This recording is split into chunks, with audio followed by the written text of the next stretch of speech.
एक engineer, senior engineer से बात कर रहे हैं। I am really proud of being an engineer. 5G का आना कितना ज्यादा इंपॉर्टेंट है? देश में बहुत सारी चीजें बदलेंगी। This is the best time to celebrate. पूरी दुनिया के 45 चक्कर लग चुके हैं। 5G में दुनिया में टेक्नोलॉजी लीडर बन के निकलना। इंडिया में ITU का एरिया ऑफिस सैंक्शन हुआ है, अनबिलीवेबल। बात करते हैं इंडिया में सेमीकंडक्टर डेवलपमेंट की।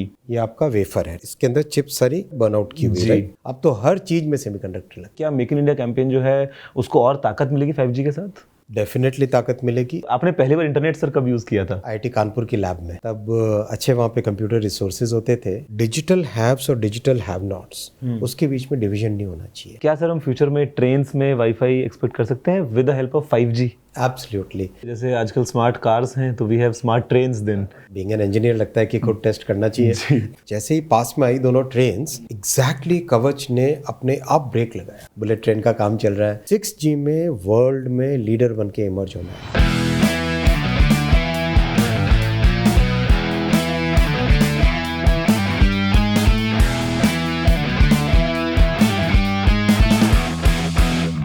नमस्कार दोस्तों, मैं गौरव आपका बहुत बहुत स्वागत करता हूं अपने चैनल टेक्निकल गुरुजी के एक और बहुत ही नए फ्रेश ताजगी से भरे हुए ताजा फ्रेश एपिसोड में। और यहां पे यार हम बात करने वाले हैं बहुत सारी नई फ्रेश टेक्नोलॉजीज के बारे में। मेरे साथ में हैं अश्विनी सर जो कि हमको डेफिनेटली बहुत कुछ कमाल बताने वाले हैं। जल्दी से आगे बढ़ते हैं इस वीडियो में। चलिए शुरू करते हैं। तो चलिए शुरू करते हैं।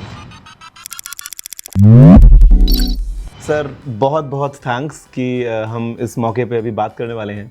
और जब मैं यहाँ पे आ रहा था तो मैं सोच रहा था कि मैं आपसे क्या क्या पूछूंगा, क्या क्या हम बातें करेंगे। लेकिन मैंने एक चीज़ सोची कि इस वीडियो को क्यों ना ऐसा रखें कि एक इंजीनियर एक सीनियर इंजीनियर से बात कर रहे हैं और आप अपने उस एक्सपीरियंस के साथ में जब कुछ नॉलेज शेयर करेंगे तो आई थिंक सब व्यूअर्स के जितने भी मन में सवाल हैं लेटेस्ट टेक्नोलॉजीज जहाँ पे इंडियन गवर्नमेंट इतना बहुत अच्छा काम कर रही है तो उसको लेके आपकी तरफ से इंसाइट्स मिलने वाले हैं। I am really proud of being an engineer.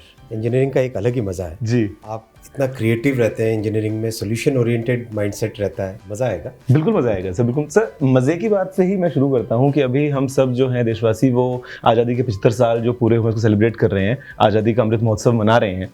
और ऐसे टाइम पे 5G का आना कितना ज़्यादा इंपॉर्टेंट है? 5G देश में एक टोटली नई टेक्नोलॉजी, एक नए एरा की शुरुआत है। नए तरीके से देश में बहुत सारी चीज़ें बदलेंगी। एजुकेशन सेक्टर में बहुत इम्पैक्ट आएगा, हेल्थ केयर सेक्टर में इम्पैक्ट आएगा, इंडस्ट्री में इम्पैक्ट आएगा, लॉजिस्टिक्स में इम्पैक्ट आएगा।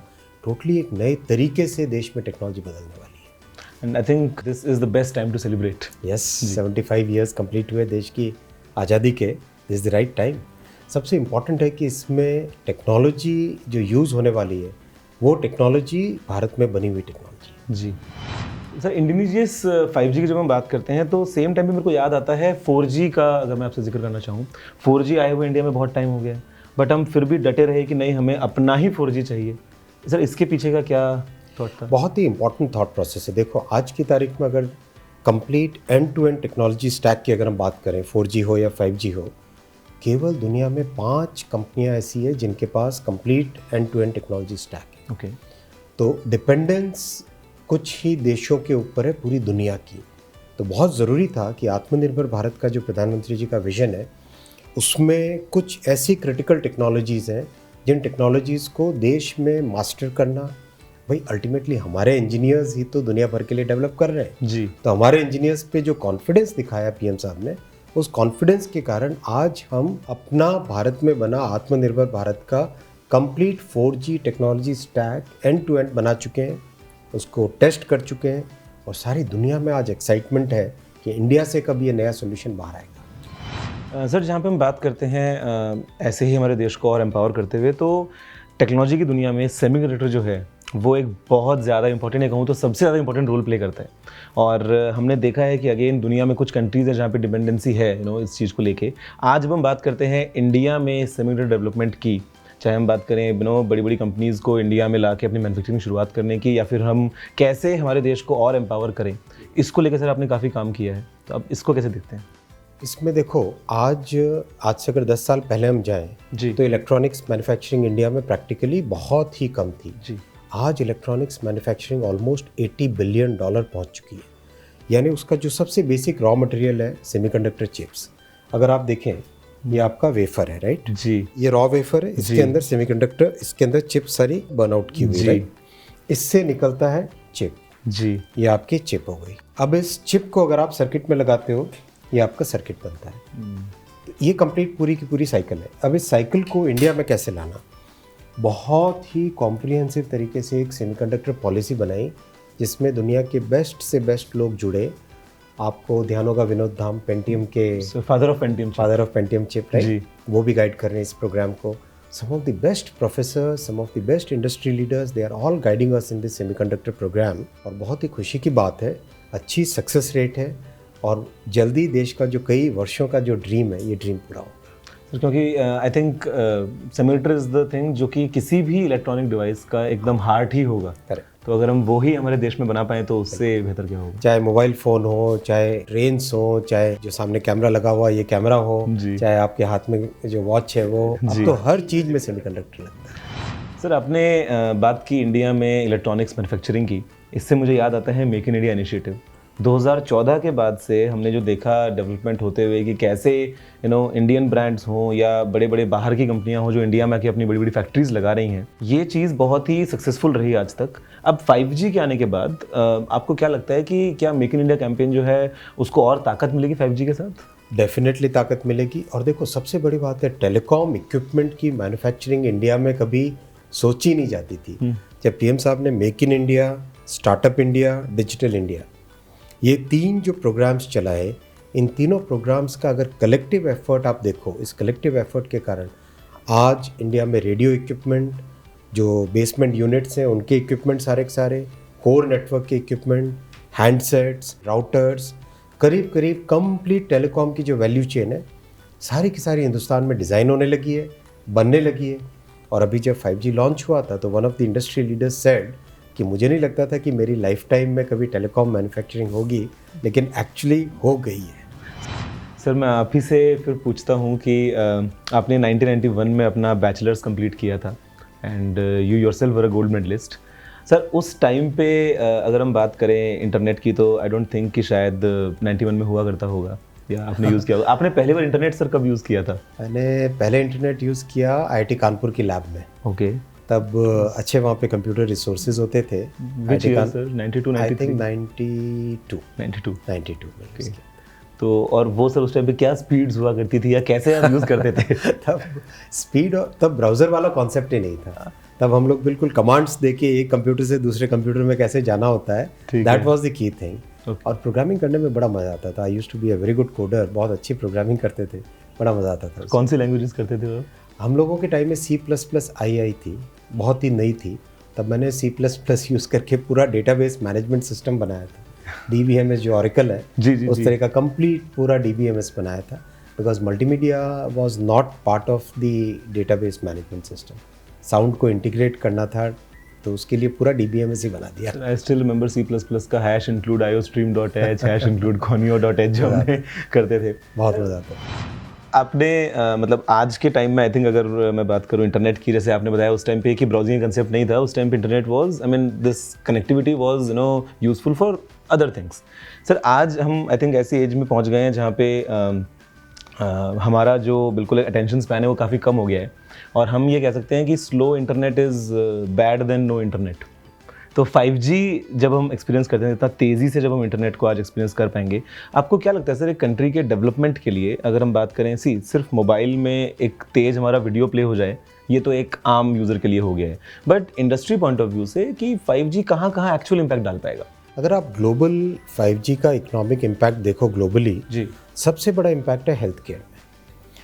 बहुत सारे सेंसर्स हैं जो कि आपके साथ अगर जुड़े हो, जैसे एम्बुलेंस है, कनेक्टेड एम्बुलेंस जी, अगर आपने भी IMC में देखा होगा, कनेक्टेड एम्बुलेंस का पूरा उसमें डेमो था, यूज़ केस था। जी, क्लियरली पेशेंट का जो गोल्डन आवर है, गोल्डन आवर के अंदर जितने भी पैरामीटर्स हैं, वो सारे के सारे पैरामीटर्स अगर रियल टाइम में हॉस्पिटल में पीछे पहुंच सके, हॉस्पिटल अपने डायग्नोस्टिक्स देके क्लियरली बता सके कि ये करना है, अभी ये करना है, एग्जैक्टली ये करना है, कितनी जानें बचेंगी, पहला। दूसरा, एकदम रिमोट एरियाज़ में जहाँ पे अच्छे डॉक्टर्स नहीं जा पाते, वहाँ पे भी रहने वाले लोगों को अच्छी फैसिलिटी मिल सके, तो वो तभी पॉसिबल है जब बहुत अच्छी कनेक्टिविटी हो। जी, इसीलिए PM साहब ने बहुत ही फोकस करके देश भर में हर कोने कोने में नेटवर्क पहुँचे, ब्रॉडबैंड सर्विसेज पहुँचे उसके लिए टावर्स के लिए close to 26,000 crore rupees sanction किए, फाइबर ले जाने के लिए close to 1,30,000 crore rupees sanction किए। तेज़ी से काम उसमें हम लोग कर रहे हैं। अभी सुबह ही आज मैंने रिव्यू किया था, बहुत ही अच्छी प्रोग्रेस है। सब जगह सर्वे हो गया, सब जगह बहुत सारी जगह लैंड मिल गई, अब टावर के टेंडर्स निकलेंगे। तो बहुत ही तेज़ी से उन सब पे काम करना, बिकॉज अल्टीमेटली देखो डिजिटल हैव्स और डिजिटल हैव नॉट्स, उसके बीच में डिवीजन नहीं होना चाहिए। This is the time when we can fill this gap. If you don't fill this gap now, then the gap is going to become very big. जी. So digital divide has to be filled up today on an emergency basis, on a full speed and full commitment basis. Sir 5G का एक और use case scenario जो मुझे समझ में आता है कि एजुकेशन के ऊपर काफ़ी ज़्यादा पॉजिटिव इम्पैक्ट रहेगा। रूरल एरियाज़ में भी जो कनेक्टिविटी है वो बढ़ने के बाद में हम ये नहीं कह सकते कि अगर कोई स्टूडेंट एक मेट्रो सिटी में है कंपेयर टू कोई स्टूडेंट अगर किसी गांव के एरिया में रहता है तो वो कहीं पीछे रह पाएगा। Correct sir, at the same time लेकिन एक चीज़ मैं सोचता हूँ कि कहीं शायद ये एक डिस्ट्रैक्शन भी हो सकता है। तो क्या हम प्लान कर सकते हैं, मतलब ऐसा कुछ कि फ्यूचर में गवर्नमेंट जो है कुछ ऐसी पॉलिसीज़ लेके आए जहाँ पे एक अवेयरनेस फैलाई जाए कि स्टूडेंट्स को लेके कैसे वो एक सही ट्रैक पे आई थिंक इंटरनेट को यूज़ करें। पूरी सोसाइटी को इसमें काम करना पड़ेगा। इसमें गवर्नमेंट के अलावा सोसाइटी में पेरेंट्स हैं, फ्रेंड्स हैं, टीचर्स हैं, सबको मिलकर इस इकोसिस्टम को डेवलप करना पड़ेगा। It has to be an inclusive development, it has to be a consultative process. सबसे इम्पॉर्टेंट क्या होगा, देखो आज क्या होता है, आज हमारे पास एजुकेशन का कोई मान लो एक एप्लीकेशन है, राइट, या ऐप है या कुछ भी हो, एक कॉन्सेप्ट है, उस कॉन्सेप्ट के अराउंड हम डिजिटल कैपेबिलिटीज लेके आते हैं। जी 5G आने के बाद में क्या होगा, core will become the connectivity, कि हमारे पास कनेक्टिविटी, डिजिटल कनेक्टिविटी की एक कोर है। अब उसके अराउंड हम एजुकेशन के कॉन्सेप्ट्स बिल्ड करें। That will be a fundamental change, that will be a structural change, that will be a change जिस चेंज से आप complete education, health care, industry, logistics, इन सब में एक फंडामेंटल चेंज है। सर, एक और चीज़ जो अगेन दिमाग में आती है वो है कि टेक्नोलॉजी बढ़ेगी, काफ़ी लोग यूज़ करेंगे, सबको डिजिटली एम्पावरमेंट फील होता है, but at the same time internet safety बहुत ज़रूरी हो जाती है। हमने पास्ट में देखा है कि काफ़ी बार जो है वो गवर्नमेंट की तरफ से एक्शन लिया जाता है, लोगों की डेटा और उसी की प्राइवेसी को ध्यान में रखते हुए काफ़ी जो है वो कदम उठाए जाते हैं। अभी with the like availability of 5G and और ज़्यादा लोग इंटरनेट के थ्रू अभी ऑनलाइन आ रहे हैं, जो पहली बार ऑनलाइन आ रहे हैं, तो उनको अवेयर करने के लिए या फिर इस इंटरनेट के इंफ्रास्ट्रक्चर को और मजबूत करने के लिए आपकी तरफ से सर क्या कुछ हम एक्सपेक्ट कर सकते हैं? अगेन बहुत ही कॉम्प्रिहेंसिव पूरा डिजिटल लीगल फ्रेमवर्क बन रहा है। देखो डिजिटल इंडिया की अगर हम एंट्री पॉइंट देखें, एंट्री पॉइंट है आज मोबाइल फोन। जी, तो सबसे पहले टेलीकॉम बिल लेके आए, अब उसके बाद में लेके आ रहे हैं पर्सनल डेटा प्रोटेक्शन बिल। जी, तीसरा लेके आएंगे डिजिटल इंडिया एक्ट, राइट, और उसके साथ ही साथ एंटायर साइबर लॉ से रिलेटेड। साइबर देखो, cyber security such a dynamic thing. आप अगर कानून बना के बैठोगे तो शायद उसको टैकल नहीं कर पाओगे। उसके लिए डे टू डे आज ये चेंज आया, कल ये चेंज आया, कल वहाँ से थ्रेट आया, टेक्नोलॉजी हर रोज एकदम चेंज होती है। जी जी। तो उसी हिसाब से हमको भी बहुत ही फ्लेक्सिबल तरीके से, एजाइल तरीके से काम करना पड़ेगा। तो इस कंप्लीट पूरे फ्रेमवर्क को आज की ज़रूरतों के हिसाब से, आज की टेक्नोलॉजी के हिसाब से, आज की सोसाइटी के हिसाब से we are redrawing the entire regulatory framework. Sir, इससे ना मैं बार बार एक्चुअली मेरा ध्यान इधर जा रहा है, आपने इसके बारे में तो बात कर लिया है। If you talk about railway sir, तो देख के अच्छा लगता है कि यहाँ पे भी कितना तेज़ी से और कितना again on a positive side बहुत बेहतरीन काम हो रहा है। कितने सारे स्टेशंस जो हैं वो वाईफाई इनेबल्ड हो चुके हैं। क्या सर हम फ्यूचर में ट्रेन्स में वाईफाई एक्सपेक्ट कर सकते हैं with the help of 5G? Absolutely, बहुत ही अच्छा आपने पॉइंट पूछा जी। अभी जितने भी इंडियन रेलवे 69,000 किलोमीटर्स की जो नेटवर्क है जी, कंप्लीट नेटवर्क के साथ बहुत अच्छा ब्रॉडबैंड फाइबर कनेक्टेड है ऑलरेडी। जी, उसको यूज़ करके कैसे हम 5G का उपयोग कर रहे हैं और देश भर में रेलवे में ट्रैवल करने वाले पैसेंजर्स को अच्छी सर्विसेज हो। ऑलरेडी एक टीम है, टेक्निकल टीम, जो कि काम कर रही है उसके ऊपर, उसका कॉन्सेप्ट बना के जितने भी मैन्युफैक्चरिंग इकोसिस्टम है, कोर नेटवर्क बनाने वाले, रेडियो नेटवर्क बनाने वाले, इन सब के साथ बातचीत करके they are creating a concept paper. वो आएगा and then the entire railway journey will have good 5G facilities in the coming years. Amazing sir. Railway journey sir, in fact जो भी हम बात करते हैं इंडिया में अगर हाई स्पीड ट्रेन्स की, तो वो भी अपने आप में काफ़ी ज़्यादा एक बड़ा अचीवमेंट है। करेक्ट। इनफैक्ट जब 2014 में पीएम साहब ने देश की कमान संभाली जी, 2015 में ही उन्होंने कहा कि मुझे वर्ल्ड क्लास ट्रेन बनानी है। जी, सारे के सारे इंजीनियर्स पे कॉन्फिडेंस लिए। देश के इंजीनियर्स दुनिया भर के लिए हर तरह का डिज़ाइन जो बना रहे हैं, उन्हीं इंजीनियर्स पे कॉन्फिडेंस रख के पीएम साहब ने जब टारगेट दिया, 2019 में सबसे पहली वंदे भारत निकली, 2 ट्रेन बनाई। जब भी कोई नया इंजीनियरिंग प्रोडक्ट बनता है, प्रोडक्ट को बना के उसको टेस्ट करना होता है, ट्रायल करना होता है, प्रोडक्ट में क्या क्या फीडबैक आया वो सब देखना होता है। 19 में जो 2 ट्रेन्स बनाई वो अब तक 18 लाख किलोमीटर्स चल चुकी है without any major issues. 18 lakh kilometres का अगर आप 2πr पेरीमीटर का फार्मूला अगर देखो, कितने चक्कर पूरी लगे दुनिया के 45 चक्कर लग चुके हैं।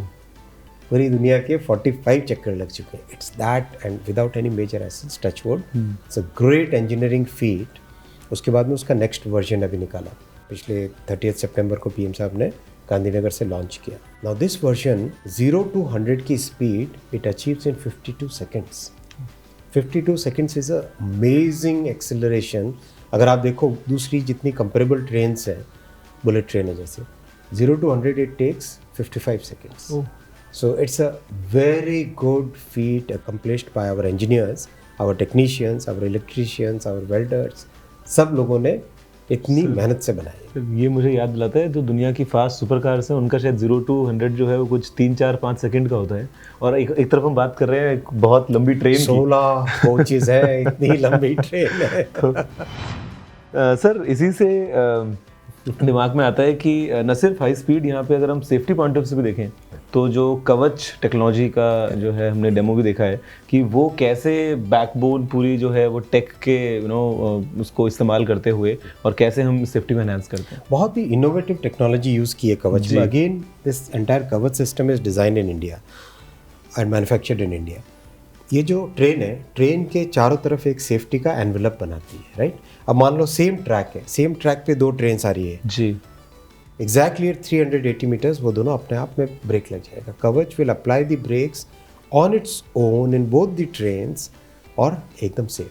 अगर एक के पीछे एक चल रही है मान लो जी, दोनों के बीच में सेफ डिस्टेंस नहीं रही जी, 380 मीटर्स की डिस्टेंस आ गई जी, उससे पहले इसको पीछे वाली ट्रेन को स्लो कर देगा। स्लो करके एग्जैक्टली 380 मीटर्स अगर गैप आ गया तो उसको ब्रेक लगा लेगा। It's a great technology. Already budget में अनाउंस होने के बाद में 3000 किलोमीटर्स के टेंडर्स हम लोगों ने कर लिए हैं और टारगेट रहेगा कि 1 साल में एक्सपीरियंस आएगा किस तरह से क्या दिक्कतें आ रही है वगैरह वगैरह, और अगले साल से फिर हर साल 2000, 3000, 4000 किलोमीटर का इसका कवच का कवरेज करेंगे। तो ये वही हो गया जैसे आजकल स्मार्ट कार्स हैं तो we have smart trains then जो अपने आप रुकेंगी या अपने आप जो है एक दूसरे से दूरी बनाए रखेंगी। बहुत फ़ायदा होता है। जब इसका टेस्टिंग चल रहा था मैं उसमें बीइंग एन इंजीनियर लगता है कि खुद टेस्ट करना चाहिए, तो उसमें बैठे हमारे जनरल मैनेजर साहब कह रहे थे कि नहीं सब आप मत बैठो हम लोग टेस्ट कर देंगे। बैठे हम उसमें, एक तरफ से एक गाड़ी में मैं बैठा था जी, दूसरी में चेयरमैन साहब बैठे थे जी। Believe you me it was quite an experience, quite an amazing experience. जैसे ही पास में आई दोनों ट्रेन्स, एग्जैक्टली कवच ने अपने आप ब्रेक लगाया। अनबिलीवेबल। एक बार आपको जाके देखना चाहिए। बिल्कुल सर, बिल्कुल सर। आपने इंजीनियरिंग है वो अपनी जर्नी जब शुरू करी from MBM to IIT and then again MBA आपने वॉर्टन से किया, तो कहीं ना कहीं मतलब वी ऑल से कि we all are a student, we learn on a daily basis, हम कुछ नया सीखते हैं। एंड कंसिडरिंग इंजीनियर्स, हम कहीं ना कहीं ऐसा सर कोई एक प्रोजेक्ट होता है जिसको लेके हल्के से as a hobbyist we try to do something. आपके लिए सर ऐसा कुछ है कि मतलब आप पर्सनल फ्री टाइम में कुछ अपना जहाँ पे आपका इंटरेस्ट हो टेक में? अब तो प्रोग्रामिंग नहीं कर पाते जी, लेकिन पैशन है कि कुछ ना कुछ नई चीज़ देखते रहने का। अभी स्टोरेज टेक्नोलॉजीज़ में बहुत फोकस रहता है, काफ़ी उसके बारे में स्टडी करता रहता हूँ। और दूसरा इलेक्ट्रिक व्हीकल्स में खूब इंटरेस्ट है जी। बल्कि उसमें तो ये तो जर्नी, पॉलिटिकल जर्नी स्टार्ट हो गई जी। उससे पहले तो काफ़ी अच्छा डेवलपमेंट। जी। सर इसी से ही मैं बात करता हूँ, जैसे हम देखते हैं आज दुनिया कनेक्टेड है आपस में और बहुत ज़्यादा ऐसा होता है जहाँ पे हम एक दूसरे देश से कई बार सीखते हैं, कुछ नया जो है वो कोशिश करते हैं इम्प्लीमेंट करने की। आज अगर मैं आपसे पूछता हूँ कि दुनिया भर में आप ऐसी कौन सी टेक्नोलॉजीज़ हैं जो कहीं बाहर अगर हम देखें या कहीं अगर ऑलरेडी एग्जिस्ट करती हैं, जिनको आप चाहेंगे फ्यूचर में कि इंडिया में आप इम्प्लीमेंट कर पाएँ और इंडियंस को उससे फ़ायदा हो? अपने को इस तरह से सोचना चाहिए, we should make a list of about 100 technologies, ऐसी टेक्नोलॉजीज़ जो कि देश के लिए स्ट्रैटेजिक इंपॉर्टेंस की है जी। एक हमारे बिल्कुल आम परिवार में जो चाहिए उन सब के नीड्स के हिसाब से हो। तीसरी हमारी यंग जनरेशन है उनकी नीड्स के हिसाब से हो। इस तरह का एक कॉम्बिनेशन 100 टेक्नोलॉजीज़ का करना चाहिए और उनके ऊपर फोकस करके, चाहे पार्टनरशिप्स के थ्रू, चाहे सेल्फ डेवलपमेंट के थ्रू, किसी तरीके से, चाहे कोलैबोरेशन के थ्रू, उन सब टेक्नोलॉजीज़ पे मास्टर करना चाहिए। यही ध्यान में रखते हुए जो सेमीकंडक्टर का हो गया, 5G टेलीकॉम स्टैक का हो गया, रेलवे टेक्नोलॉजी का हो गया, ये सब स्ट्रैटेजिक और एक आम परिवार के यूज़ की चीज़ें जी। तो, और 5G तो आने वाली जनरेशन्स के पॉइंट ऑफ व्यू से, ये सब सोच के एक बुके ऑफ टेक्नोलॉजीज। सर आपसे एक पर्सनल लेवल पे मैं एक सवाल काफ़ी क्यूरियस हूँ जानने के लिए कि 5G जब मैंने सर अभी रिसेंटली काफ़ी बार स्पीड टेस्ट किए हैं अक्रॉस ब्रांड्स, जो ट्रायल्स हमने देखे IMC में जब अनाउंस भी किया गया, तो बहुत तेज़ स्पीड मिलती है हमें, कुछ 1 Gbps की स्पीड हमारे मोबाइल फ़ोन में आ जाएगी। Sir on a personal side आप वो स्पीड को, आपको कहाँ लगता है कि अपनी लाइफ में उसको यूज़ करेंगे? ऐसे इंस्टेंसेस जहाँ पे कई बार इंटरनेट स्लो था या ढंग से नहीं चल रहा था, अब जब 5G आ गया है तो मेरा बहुत फोकस रहता है प्रोजेक्ट के एग्जीक्यूशन में। ओके। तो बहुत ध्यान रखूंगा, हाई स्पीड ट्रेन का, बुलेट ट्रेन का काम चल रहा है, हाँ। कितने पिलर बन गए, हर ध्यान होना चाहिए, हर चीज़ के वीडियोस होने चाहिए, तो हमारे लोग भी फील्ड में चौकन्ने रहेंगे। सर इसी के साथ अगर मैं बात करता हूँ आपसे आगे बढ़ते हुए, तो टेक में ही से कंसेप्ट हम बात करते हैं AI की। हर जगह चीज़ें स्मार्ट हो रही हैं, AI आ रही है। आपका पर्सनल टेक क्या है सर ऑन AI की? डू यू थिंक कि हम जो है वो हमारे बेनिफिट के लिए यूज़ कर पाएंगे, या जो हम कंसेप्ट सुनते हैं सिंगुलैरिटी का, जहाँ पे AI जो है वो ह्यूमन से भी आगे निकल जाए, और मुझे लगता है कि ह्यूमन ब्रेन को जी शायद कोई कभी मैच नहीं कर पाएगा। ह्यूमन ब्रेन की जो कैपेबिलिटीज़ है वो अमेजिंग कैपेबिलिटीज़ है। कंप्यूटर्स आएंगे, क्वांटम कंप्यूटर्स आएंगे, AI आएगा, ये सब चीज़ें आएंगी। सोसाइटी में एक बैलेंस हमेशा टेक्नोलॉजी के आने से एक बार डिसरप्ट होता है, और उसके बाद में बहुत जल्दी टेक्नोलॉजी को एब्जॉर्ब करने के बाद में सोसाइटी में एक बैलेंस आ जाता है। चाहे आप कोई भी टेक्नोलॉजी देखो, गो बैक अगर 100 साल पहले स्टीम इंजन, 100-150 साल पहले, फिर आया डीजल आया, उसके बाद में इलेक्ट्रिसिटी आई, फिर ट्रांजिस्टर्स आए, सेमीकंडक्टर्स आए, एक तरीके से इंटरनेट आया। तो एक जो ये टेक्नोलॉजी का मार्च है, ये तो चलता रहेगा, इसको कोई रोक नहीं सकता जी। और सोसाइटी में इनिशियली एक डिसरप्शन आता है, उसके बाद एब्जॉर्ब करके एक इक्विलिब्रियम आ जाता है। मुझे लगता है AI के केस में। सर मैं आपसे एक और बात, अगेन आप जो डेवलपमेंट की बात करते हैं तो पता नहीं दिमाग में ऐसा आता है बार बार, अभी जब आप और फ्यूचर प्रोजेक्ट्स की बात कर रहे हैं, कि शायद आपने ठान लिया है कि पूरे देश के जितने भी इंजीनियर्स हैं, मतलब किसी को खाली बैठने का मौका नहीं देना है, कि चाहे हम रेलवे में एडवांसमेंट्स की बात करें, चाहे 5G आ जाएगा, मेक इन इंडिया चल रहा है, कि मतलब सब काम पे लगे हैं बस। काम पे लगना चाहिए, और इंजीनियर्स की कैपेबिलिटी पे बहुत कॉन्फिडेंस है। आज स्टेशंस इतने बन रहे हैं, ऑलरेडी 200 स्टेशंस का डेवलपमेंट चल रहा है, तो उसमें खूब सारे लोग लगे हैं। उनके डिज़ाइन में तो डिज़ाइन फर्म्स बोल रही थी कि we are on a hiring spree now. फिर इलेक्ट्रॉनिक्स मैन्युफैक्चरिंग में close to 25 lakh people are employed today, and that number is going to go to 1 crore, क्योंकि ऑलमोस्ट 17-18% एनुअल ग्रोथ हो रही है उसमें। सेमीकंडक्टर आने से उसमें एकदम और भी मल्टीप्लायर इम्पैक्ट आएगा। साथ ही साथ टेलीकॉम के कारण, टेलीकॉम में बहुत सारे लीगल इश्यूज थे, उन सब को सॉल्व करने के बाद में आज telecom sector is once again started hiring. Overall, IT industry में last year itself almost 5 lakh people have been hired, new persons have been hired. और अभी मुझे NASSCOM वाले बता रहे थे कि they are all going to the schools, और हम लोगों ने एक to the engineering schools जी। एंड अभी हम लोगों ने इंडस्ट्री के साथ मिलके एक प्रोग्राम स्टार्ट किया है, फ्यूचर स्किल्स। उसमें फाइनल जो सेमेस्टर होता है, फाइनल सेमेस्टर में इंडस्ट्री के हिसाब से जो रिक्वायरमेंट्स हैं वैसे कोर्सेज डिज़ाइंड हो, और उसका क्रेडिट आपके बीटेक के लिए मिल जाए। तो उसमें क्या कि seamlessly one can get into the industry. तो इस तरह के बहुत सारे इनिशिएटिव्स हैं जिससे कि आगे एम्प्लॉयबिलिटी बढ़ती है। एक बहुत अच्छा पॉइंट है, मतलब सिर्फ थ्योरेटिकल नहीं, प्रैक्टिकल बेस्ड नॉलेज अगर हम बात करते हैं टुवर्ड्स द एंड। सर इसी के साथ साथ मैं अगेन टेक्नोलॉजी को इतनी फास्ट मूव करती है, एक लास्ट क्वेश्चन आपसे पूछना चाहूँगा। 5G तो हो गया है, हम बहुत तेज़ी से देख रहे थे कि हर बार हमने देखा है कि लाइक 3G को इंडिया आने में टाइम लगा, 4G को थोड़ा कम टाइम लगा, 5G तो बहुत जल्दी ही जो है वो हमारे देश में आ गया है। Talking about 6G sir, because ये तो रुकेगा नहीं। देखो PM साहब ने बहुत क्लियर टारगेट दिया हम लोगों को जी कि ठीक है 2G 3G में जो होना था वो हुआ जी, उसको भूल जाओ। 4G में जो भी डिले हुआ उस ज़माने में हो गया, वो ज़माना अलग था जी।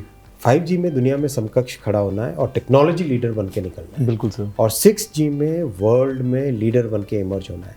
तो पूरी एक बहुत अच्छी क्रैक टीम बनी हुई है, जिसमें IITs के दूसरे इंस्टीट्यूट्स के सब के प्रोफेसर्स जुड़े हैं, इंडस्ट्री के प्रैक्टिशनर्स जुड़े हैं, इंडस्ट्री के जो टेक्निकल लोग हैं वो लोग जुड़े हैं। ऑलरेडी एक वाइट पेपर रेडी हो गया, एक एक्शन प्लान रेडी हो गया, स्टैंडर्ड्स में क्या करना है वो रेडी हो गया, और खूब अच्छी फंडिंग कर रहे हैं, जिसके कारण IIT हैदराबाद ने, IIT मद्रास ने, इन्होंने ऑलरेडी पैटेंट्स के लिए अप्लाई किया, कई उनको पैटेंट्स भी मिल गए। और स्पेशली जो एंटीना वाला डिज़ाइन है, it's going to be totally different. अभी क्या होता है, एक टावर है राइट जी, उसमें तीन बीम्स फॉर्म होती हैं जी, 6G आते आते 3 डिस्क्रीट बीम्स की जगह there will be a continuous antenna चारों तरफ, जो कि बीम नहीं है, अब now it's a distributed thing. Okay, बहुत ही एक अलग तरीके से 6G is going to be a totally different thing. अच्छा, और आप देखो इतने कई वर्षों के बाद में पहली बार ITU has recognised India's IP rights, और अभी जो 5G है उस 5G के स्टैंडर्ड्स में पहली बार इंडिया की इंटेलेक्चुअल प्रॉपर्टी राइट्स उसमें इंक्लूड हुई है। बहुत बड़ी बात है इसी सर। रिकग्निशन का कमाल है कि इंडिया में ITU का एरिया ऑफिस सैंक्शन हुआ है, जिससे कि एंटायर साउथ एशिया का जितना भी कोऑर्डिनेशन है वो सारा इंडिया से हो। जो रेडियो रेगुलेशन बोर्ड है, ग्लोबल बॉडी है, जो कि जी, कौन सा स्पेक्ट्रम कहाँ पे यूज़ होना है, उसके चेयरपर्सन, उसके की decision maker has been elected as one of the Indian engineers, miss Revathi. उनका भी सेलेक्ट उनका, and it's a very very very competitive field. जी। 130 देशों ने भारत को वोट दिया। So I mean it's a great recognition of India's engineering talent. जो हमारा टेक्निकल टैलेंट है उसका बहुत अच्छा रिकग्निशन है। मुझे बहुत अच्छा लगता है सुनकर। गाइज आई थिंक आप सब अब तैयारी कर लो कि आपने 5G को यूज़ करना है, लेकिन 6G का वेट भी करना है, क्योंकि जैसे आपने बताया सर कि बहुत जल्दी जो है वो शायद हम देखेंगे आगे फ्यूचर में इंडिया को वर्ल्ड लीडर के फॉर्म में इमर्ज होते हुए 6G के फील्ड में। सर बहुत अच्छा लगा आपसे बात करके, एंड आई एम श्योर कि जो भी चीज़ें थी, बिकॉज ये तो इनफैक्ट ना सर देख के ऐसा लगता है कि मतलब we are still in college. ऐसा ही होना चाहिए हमेशा, जी, जी। तभी मज़ा आता है लाइफ। नहीं सर, बिल्कुल। गाइज आई थिंक आप बताओ कि आपके फेवरेट मोमेंट्स क्या हैं, और ऐसी कौन सी टेक्नोलॉजीज़ हैं जो कुछ आपके दिमाग में अगर चल रही हो तो मैं सर तक ज़रूर पहुंचाऊंगा कि फ्यूचर में हम इंडिया में हमेशा ये देखेंगे कि कैसे हम लेटेस्ट आगे से आगे बढ़ते रहें। मैं आपसे मिलता हूं अगले वीडियो में। जय हिंद, वंदे मातरम।